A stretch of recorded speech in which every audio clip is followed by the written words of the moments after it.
25 years is a long time.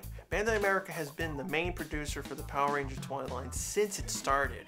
They've done some amazing products: the Legacy Power Morpher, the Legacy Dragon Dagger, a better Quantum Morpher than the Japanese one, releasing Shinkeno and other Japanese products in the States, original designs like the Titanium Morpher. But they've done some pretty bad things too: the Super Drive Max, the 2010 line, the Light Sword, the Legacy Gold Ranger figure, and most of the Power Rangers 2016 movie line. But this is all gonna change. Starting in 2019, after Super Ninja Steel, Hasbro will be taking over toy production for the franchise. I was shocked like everyone else. It's weird that this occurred, but at the same time, I'm not surprised. Since Power Rangers is a Japanese product, Bandai is a key pillar in the show's look and mandates. How could this happen? If you watched our reviews of the recent decade, I've never been fans at how Bandai America worked on the product. Of course, collectors always want high quality items, and I understand that things had to become cheaper in order to make these products in America, so quality had to be cut back. I don't hate this practice at the basic level, but you could see Bandai America would make many things very cheap versus what you got in the package. In Dino Charge, the Gold Ranger Morpher and most of the 6 Ranger items were just an afterthought. For Samurai, the folding Zords didn't have their emblem mode. The Ninja Steel Power Stars are made of foam and don't have special sound effects. You have to buy paint variant Megazords in order to get the auxiliary Zords for Ninja Steel. Even the Legacy line had some questionable problems. Error paint applications with the MMPR figures, build and Megazord parts instead of weapons. The Legacy Zeonizer is between $120 to $150, double the Legacy Power Morpher. Why? The Legacy Gold Zeo Ranger missing gold paint from the prototype. The Legacy Communicator using sound-alikes, and the years of constant focus on MMPR products in general. Multiple Power Morpher releases instead of making the faceplates modular. Certain wands from fans not happening fast enough. Who thought the Gold Power Morpher wasn't going to sell in stores? It was an exclusive at Comic-Con in the beginning. Or the years begging for ninja coins. So what does it mean that Hasbro now has the main toy license? It can go in either direction. Hasbro has many great products from the Transformers and Marvel Legends line. They dab in kid and adult collector stuff all the time. They work with Takara Tomy on the Transformers line, so they do deal with Japanese companies. I'm optimistic for Hasbro. I want to see what direction they take with the series.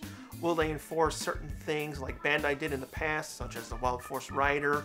Will all the Ranger cockpit suits continue or be scaled down? I would love them to be used outside of cockpits, spend the money for fights. Now, Hasbro only has the license for Power Rangers in the US and most non-Asian countries, so Bandai Japan will still be operating with Toei and other Asian markets that air Super Sentai. For the people that hoped Hasbro would bring the return of using the Japanese molds, basically this will not happen. Bandai is a different company, it's their molds, they'd have to license the use, so I don't expect this to ever be done. Hasbro will be creating their own molds and new product lines. What happens with the Legacy line? Who really knows? The name could be retired, a new line that functions as the Legacy could pop up. If, say, Hasbro came out with a collector's Shogun Megazord, it probably wouldn't work with the Bandai's line.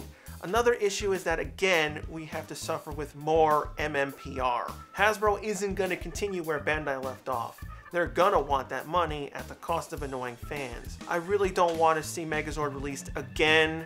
We've had the 2010 version, the Legacy updated version of that, the black and gold version, next potentially a Hasbro version. In a couple of years, I hope to come back to this and see that I'm happy in the direction that they went, where it caters to the kid market well. I hope not to see figures 90% not painted, and they do a good job on the collector's line. On top of all these big changes, Saban Brands also decided to rebrand the series. After 22 years of the same logo, we'll be getting something new. But another shocking thing that's come out of this is Saban Brands will be adapting Go Busters as the next season, called Beast Morphers, which would have been used after Super Mega Force.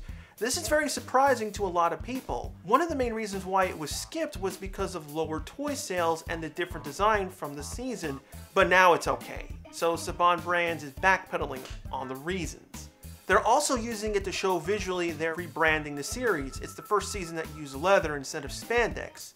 The season also mimics Transformers, Beast Wars mainly. The Zords switch between an animal and vehicle, so it has a link. It does bring up certain challenges in the production team. Go Busters came out in 2012. The monster suit shelf life isn't long, so most, if not all, the monster suits aren't in good shape or basically gone. So the team will have to do a lot of work in order to do the season. I do have some theories on why this happened. Nick renewed the PR contract for 3 years. Now, this is kind of odd. When the shows usually run for 2 years, that means they'll have to renew the contract in the middle of a currently running show. I'm not sure that's happened in the past, correct me if you know, but Beast Morphers could be a shorter season, so maybe it might end up being only 1 year. It could save on costs from the lack of intact monster suits, or just their way in testing out the waters. Another theory is that for Toei to even grant this huge change with Hasbro, they could have mandated that Saban brands must use every season from now on. That includes Go Busters and possibly ToQger. These are just my ideas, there's no proof of any of this. I've always said never base what will be hot in America on how the season played out in Japan. Power Rangers isn't supposed to be Super Sentai, although they like to do that sometimes. I'm giving Hasbro and Beast Morphers the benefit of the doubt. I hope the series can rekindle a fourth life where it's good entertainment for everyone, not just the lowest common denominator. I'm honest here. I was going to abandon the show after Super Ninja Steel was done. I just didn't care about it anymore. This shakeup gives the show a chance with me. Hopefully, Hasbro knocks it out of the park and gets rid of all the worries that we have towards the big change. What are your thoughts on all this? Are you worried Hasbro will make things worse? Do you like or hate that we're going back to Go Busters? Are you upset that Q-Ranger isn't being done now? Whatever happens, I hope the series continues. The world always needs cheesy monsters, corny acting, and a team of colored spandex on TV.